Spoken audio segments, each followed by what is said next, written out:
안녕하세요. 반복되는 역사입니다. 오늘은 미국의 강철왕 카네기에 대해서 알아보겠습니다. 강철왕 카네기, 스코틀랜드 덤펄린 출신의 그와 그의 가족은 가난에서 벗어나기 위해 미국 피츠버그로 이민 오며 그의 아메리칸 드림에 첫 발을 디딥니다. 특별한 지식이나 기술이 없었던 카네기는 이 일 저 일을 전전하다 철도회사에 취직을 했죠. 그 후 남북전쟁에서 종군한 그가 침대 열차와 정유사업에 투자해 큰 돈을 벌고 본격적인 기업가의 길을 걷게 됩니다. 카네기는 키스톤 교량회사를 공동 설립함으로써 철강 분야에 처음으로 뛰어들죠. 또한 유니온 제철소와 루시 용광로 회사를 연이어 설립하며 사업을 확장합니다. 그러던 중 사업의 아이디어를 얻기 위해 방문한 영국의 한 제강소에서 독특한 방법으로 생산되는 강철을 보고 강철의 대량 생산을 열 수 있는 길을 연구하게 됩니다.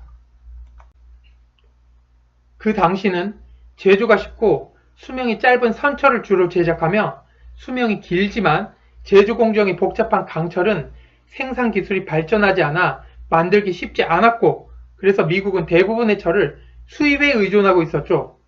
남북전쟁 이후 미국의 철강 수요의 급증은 카네기에게 엄청난 기회를 가져오게 합니다.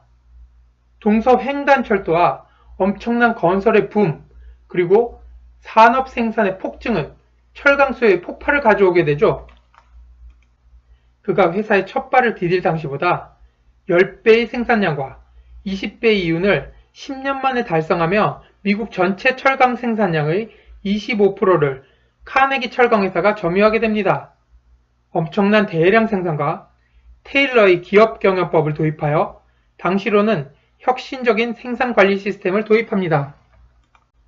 생산 과정에서 낭비되는 요소들을 측정해서 노동자가 최단 시간에 최대한의 생산을 낼 수 있는 시간과 노동 관계를 산업 현장에 적용하고 노동의 전문화와 능력에 따른 임금의 차등 지급 등 생산 관리 혁명을 주도해 혁신적인 기업 생산 시스템을 가지게 됩니다. 이를 이해하지 못했던 당시 근로자들과 많은 마찰에도 불구하고 이 방법은 미국 산업 시스템의 근간이 됩니다. 그러나 카네기가 한 일 중 가장 앙트레플레너 같은 혁신 기업가로서의 자질을 나타내주는 것 중에 하나는 건축 설계 공법의 창조에 있습니다. 엄청난 철강 생산으로 미국의 철도 라인을 만드는데 일조를 했던 카네기는 철도 건설의 수요가 줄어들자 철강의 수요 감소에 직면하게 됩니다. 일반 기업가들은 수요가 줄면 대부분 구조조정을 하며 몸집을 줄이지만 그 당시 카네기는 록펠러와 재계순위를 경쟁 중이었고, 이런 경쟁 구도는 또 다른 혁신을 불러오죠. 철창 안에 갇힌 새를 보며 건물의 기초를 철근이 아닌 철골로 세우는 공법을 고안해내죠. 즉, 철의 수요를 늘리기 위해 만든 것이 철골 공법의 고층 빌딩인 것이죠. 참으로 기막힌 역발상이 아닐 수 없습니다. 필요에 의해 공급 혁신이 일어나는 순서를 공급을 늘리기 위해 필요를 만들어낸 방법, 이것이 카네기식의 철강을 지배하는 방법인 것이죠. 이후 경영에서 물러날 기회를 보던 카네기는 JP 모건의 인수 제안을 받고 4억 8천만 달러에 회사를 넘기게 됩니다.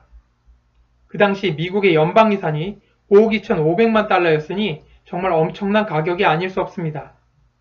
카네기의 재산은 현재 하나 300조 원이 넘는 세계 2위의 부자로 기록되죠.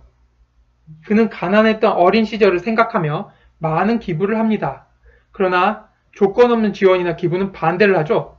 또 수천 개의 도서관을 세우고 많은 기부를 합니다. 부자로 죽는 것은 부끄러운 일이라며 엄청난 기부를 한 카네기.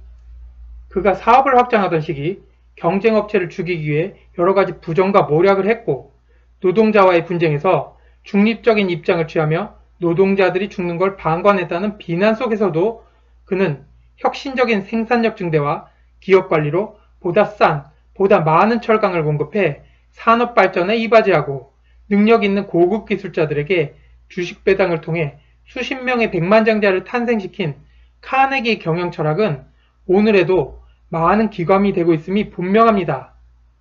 감사합니다. 반복되는 역사였습니다.